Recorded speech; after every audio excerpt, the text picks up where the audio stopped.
Very good morning to one and all who are all watching this video. இன்னைக்கு வீடியோவில் என்ன பார்க்க போகிறோம் அப்படின்னா எஸ்எஸ்சி சிஜிஎல் 4th June 2019 கேட்ட ஆப்டிடியூட் கொஷின்ஸ் பார்ப்போம்.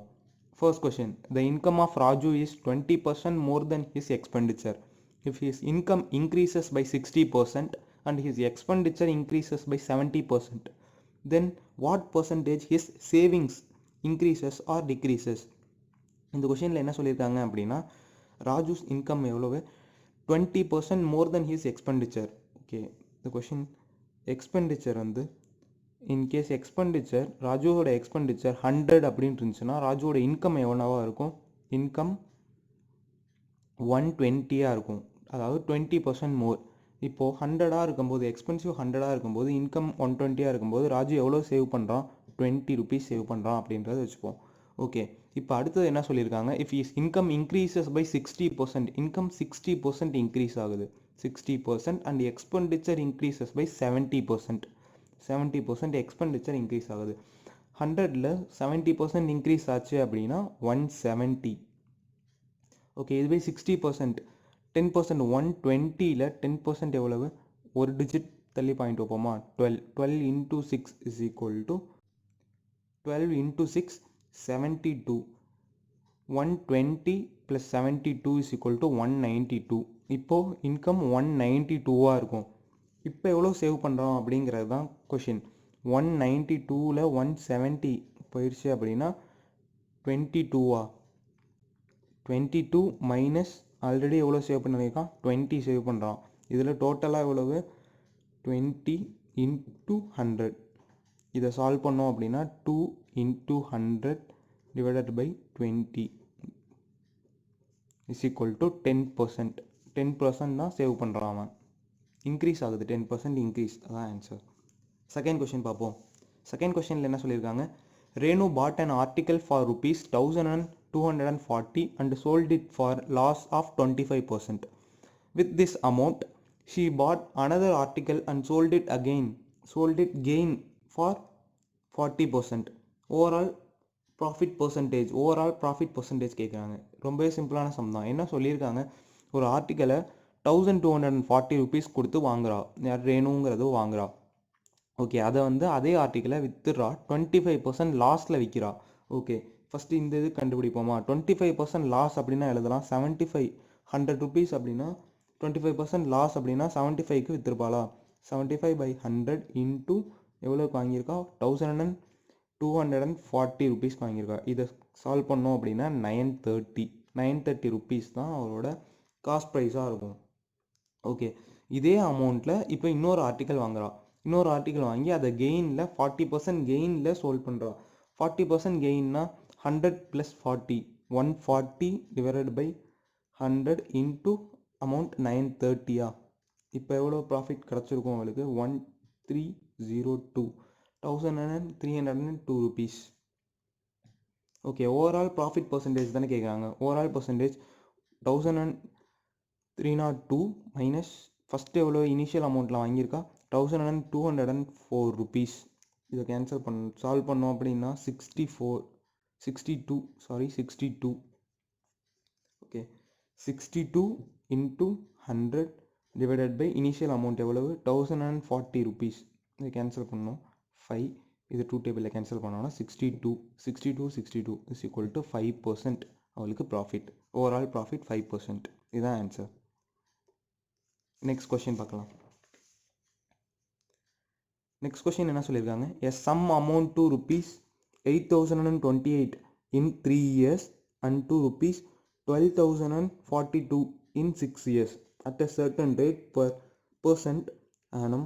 When the interest is compounded yearly, the sum is. Compound interest base பண்ணி கேட்டிருக்காங்க. இதில் ஃபார்முலா தெரிஞ்சிச்சுன்னா ஈஸியாக சப்ஸ்டியூட் பண்ணி போடலாம். ஃபார்முலா என்ன? அமௌண்ட்டுக்கான formula amount is equal to principal by 1 + r/100 whole power n. இப்போது ஃபஸ்ட்டு இதில் என்ன சொல்லியிருக்காங்க? 8000 அமௌண்ட் 8028 rupees. பிரின்சிபல் என்ன அப்படின்றது தெரியாது, பிரின்சிபல் தான் நம்மளை கண்டுபிடிக்கணும். 1 + ஆரும் தெரியாது, அப்படியே வச்சுப்போம், r/100. நம்பர் ஆஃப் இயர்ஸ் என்ன? இங்கே 3. இதை ஈக்குவேஷன் 1 அப்படின்னு வச்சுப்போம். ஓகே, இந்த ஈக்குவேஷன் 1 எப்படி எழுதலாம்? 8028 மட்டும் இந்த பக்கம் வச்சுட்டு p இந்த பக்கம் கொண்டு வந்துக்கலாமா? Is equal to 1 + r/100 whole power 3. Okay, இப்போ செகண்ட் என்ன சொல்லியிருக்காங்க? Second amount 12,042 rupees is equal to p 1 + r/100 whole power, இங்கே என்ன இயர்? 6 years. இது ஈக்குவேஷன் 2 அப்படின்னு வச்சுப்போம். இப்போ ஈக்குவேஷன் 2-ஐ ஈக்குவேஷன் 1-ஆல் டிவைட் பண்ணி பார்ப்போம்.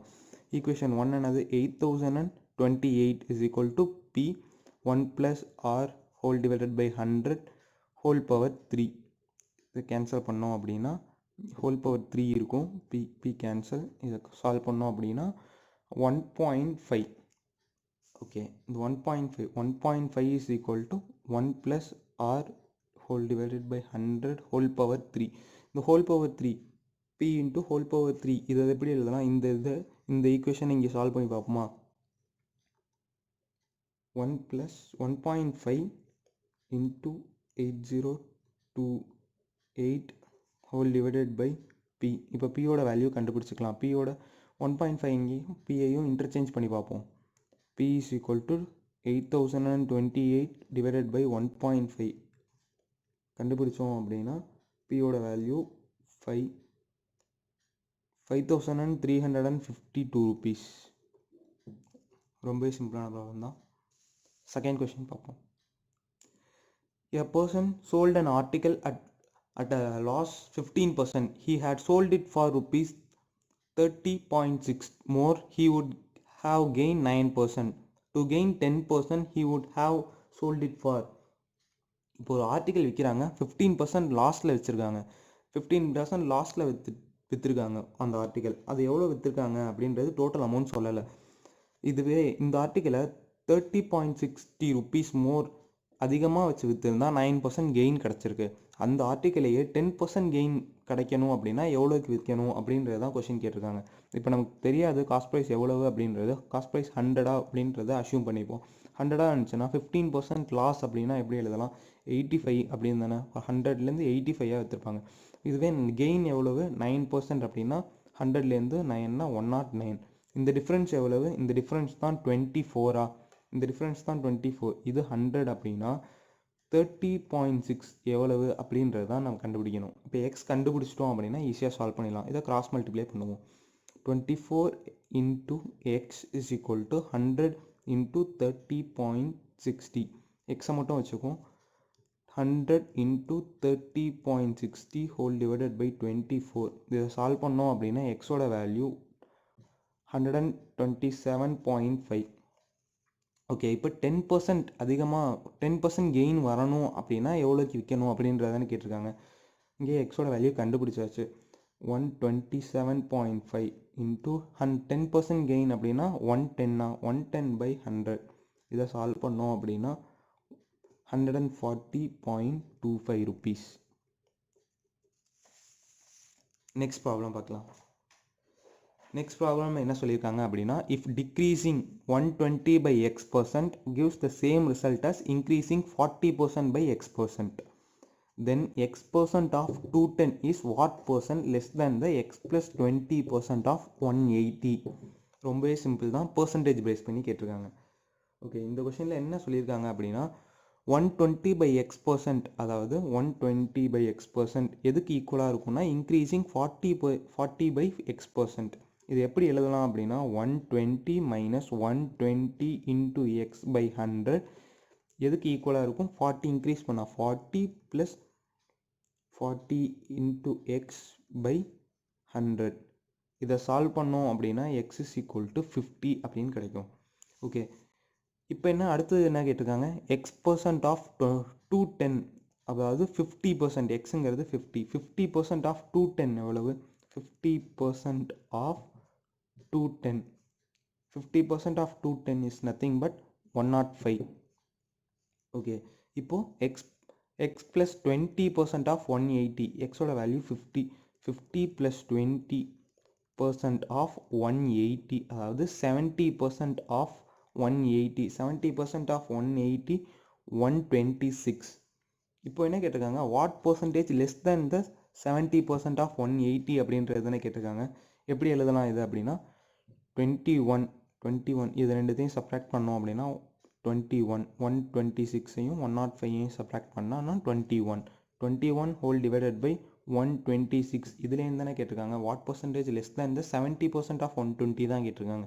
ஸோ 126 இன்ட்டு 100 இதை சால்வ் பண்ணோம் அப்படின்னா 16.66 இதான் answer.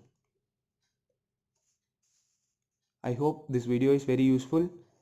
You may share this video to your friends or family who are all preparing for competitive exams. All the best.